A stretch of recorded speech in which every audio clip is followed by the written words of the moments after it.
You're listening to The Rob, Anybody. and Dawn Show. Call Rob anybody and Dawn at 888-989-9811 or listen online at radradio.com. Couple emails here, rad@radradio.com. First one is from Kyle. Hi, Kyle. So I was telling the story during the segment opening when the show was falling apart, and Dawn was expecting me to elevate my performance, and I said, no, I'm going to bring myself down to the rest of you. And I told the story about the day Gary and I were golfing, her husband and I were golfing together in Seattle, and we were playing with this really good golfer who by halfway through the round was terrible because he had played himself down to our level. Oh, God. We had ruined him. So Kyle says, so Rob, now that you're so famous, when you golf with Dum Dum, Gary, he's not done for marrying me. I'm a catch. shut up. You shut up. And At all. Pat, who's our security chief, do you just pay for the fourth person so you don't have to have a random commoner in your group? There's a lot of funny things in that email. First of all, the idea that I pay to golf. I mean, Oh, man. that's part of the joy of being Lord. a quote unquote celebrity. Oh, gosh, Rob. Also, thanks for implying I have two friends in the world.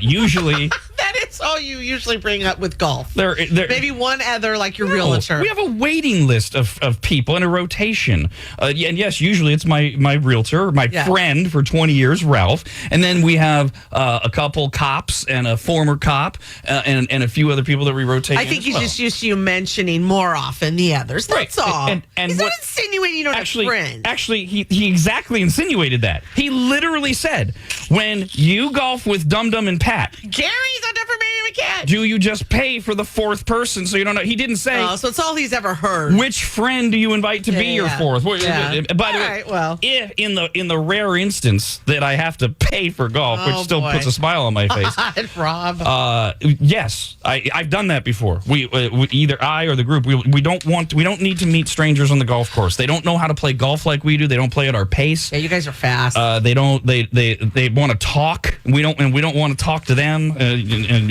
then you have to worry. Are they listeners? Do they know quote unquote who I am? And then you have to behave in a different. Ugh, God, no.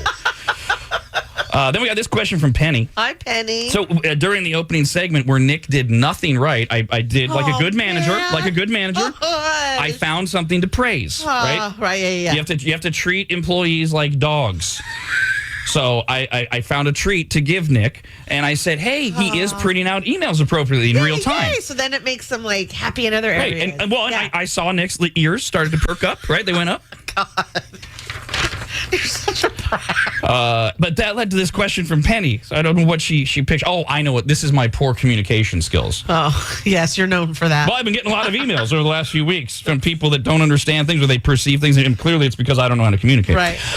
So that's all I said. I said, Nick's doing a great job of printing emails in real time. So Penny said, wait, what happened to Rob's new printer that was supposed to live near his feet so no one has to print and run emails into the studio? That's what was happening. He's printing them onto the printer that's right here at my right thigh. I just keep reaching down and grabbing It's not you. It was listening skills because she assumed that. Where in there did you say someone was writing them in? I didn't. Exactly. You just said print. I know that. Yeah. Or did I? Because, I mean, obviously I don't know. I mean, in order for Rob to get those emails from his new printer, they do have to print out by his feet. I want to make sure he understands. Right. And then if this printer dies, which will happen today, along with what we call our sequencer going down, which Nick apparently does not know how to fix. Oh, great. Not a single thing. Nope. I have a suggestion. Now, that one, can you turn off and on again, or does it mess something up? No, that's... Gosh, dang. Is there anything we can reboot here? Stop with your questions, because they're so uninteresting. But I'm not going to stop. I appreciate you trying to get me to stop. By the way, Nick... Yes. Note for tomorrow. Okay. The iPad that we use for the daily contest. Oh, boy. You have to plug it in. Yeah, there's a cord here that goes into the side. Okay, right like that. Just so you know. Add to my list of things I have another dumb Plug question. in the iPad. Another dumb question. Why can't you do that? It's right there. You can't plug in. I just did. Right, but why can't you do that? Well, I would be happy to if that was the setup, but the setup is it's brought to me by the production team and it's ready to go. So that like during that first segment, during that first segment, which was falling apart, much like this whole first hour. If I had something on the iPad loaded that I thought I could play that would be funny or something, I need to just be able to reach over and press the button. So I wouldn't have been able to. I would have pressed a button, nothing would have came out. And then yeah. oh, look, there's a cord that's supposed to be in the hole here. There's only one cord. There's a cord on the counter. I guess you pay your people to have things set up for you. That makes sense. And one hole. I had to turn on my own TV this morning. What? All right, so my day. Oh boy. My day started on the wrong foot. I always think of you, Nick, because we have two garbage cans at my feet as well. So I got a printer and two garbage cans, and because we get all these emails and we hate the planet, these garbage cans, they fill up quickly. So usually once a week, at least one of them has to be emptied. And I will usually just grab it and empty. And I always think of you because way back when you were our producer, no matter what it was that seemed menial, you would always say, hey, tell Rob, do you think Howard Stern has to get his own coffee? And I hear your voice saying, hey, Rob, do you think Howard Stern empties his own garbage cans? Do you? That's great. The only garbage can that Howard Stern ever emptied was Robin. It's an inside radio joke. Oh, Lord. Just got this email from Matt. I'm mad. Says, I just ordered my cocktail and cookbook. Yes, today's the day. If you forgot, remember, it's not limited edition. You don't have to jump up. I know one of you just leapt up out of bed or your chair or off of your wife or whatever and said, oh, my God. Settle down. It's not limited edition. We'll keep printing them. It's just we're pre-ordering now for holiday delivery. And for the first week, the combo deal of both the cookbook and the cocktail book is $10 cheaper than it will be a week from tomorrow. So that's at maggotville.com. But in January, if you want a cookbook, it'll still be there. Yes.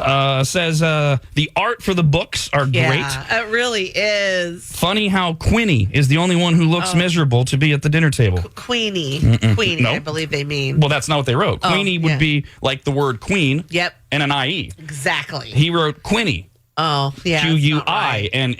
That's I don't know who Quinnie is. I do know though to his point. If you look at the illustration, that's the artist who did it. We put Queenie's has resting bitch face. That is her normal at the table. And I had to zoom in as far as I can to see the thin layer of hair on Rob's head on the cocktail cover. Right, it's true to life. It was a very good picture. That's funny. Josh has a question about the cookbook. Hey, Josh. He says, hey, Rob, does your dad get a shout-out in the cookbook with his cracklin recipe? Oh, that's right. That would be the scrapple, the Pennsylvania Dutch recipe made from the innards of pork. It's everything. It's all that's left over when they're done with the rest of the pig, including making hot dogs. That's what scrapple is. And I grew up watching my father eat it.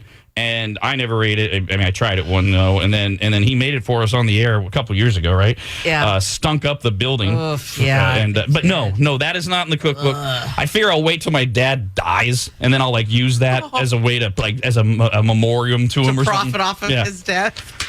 Yes. Rob's dead dad's cookbook. That's the next one. You thought Rob's recipes were great. Oh, Lord. Here's who taught him how to cook.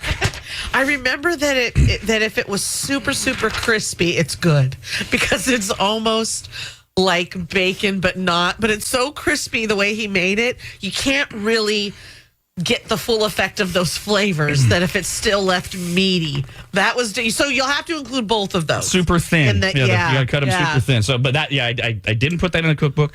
But my a couple of my mom's recipes are in there. One of them isn't even my mom's. We got my grandma's and I think my great grandma's chicken and beef soup recipes. I love that. That's so sweet. That's like our go-to chicken noodle you get sick soup recipe is in there. And then a few other recipes that from my mom are in there. And a lot of people asked about my wife. And yes, we have Christina's broccoli casseroles in there. Oh, yummy! Her southern fried chicken, her collard greens, and her pork ribs are all included in the cookbook. Dawn's desserts, Brando's favorites, a few things from Queenie makes me laugh every time. All of my old recipes that have been updated and hundreds of new ones in the following categories: breakfast, appetizer, soup, salad, sauces, brines, and rubs, beef, pork, poultry, other meats, which would be like lamb, veal, and elk, seafood, pasta, and sides. These are like real recipes. Hundreds of them are included in the 2020 RAD cookbook, which is available right now at maggotville.com. And a lot of people are ordering it autographed by us. And so Dawn was talking about we haven't done a cookbook in like 8 years or whatever. But when we used to sign them, she reminded me, which I appreciate because I had forgotten, that I like to put insults in the book. Because we don't sign them to you by name. We explained how arduous that would be.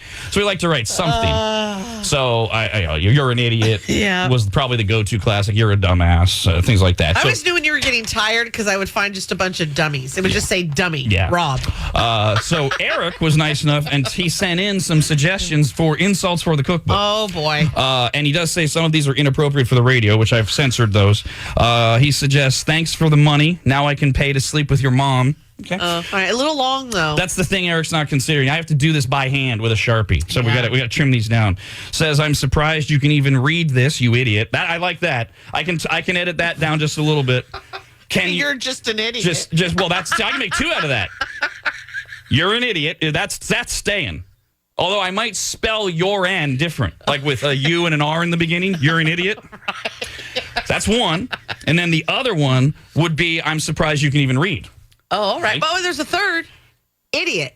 That's true. That's when I'm tired. What else does he have here? I used your mom's stuffing and stuffed your mom. Just think of this cookbook. This one's for you, Nick. This is a very Nick-esque insult to write. Just think if this cookbook was in the 40s and I was German. ... Now, of course, the problem with that one. Hitler wasn't German. Right. Yeah. Top of the hour. Time for our pandemic bailout. No, he really wasn't. Don't idiots. They're all Googling.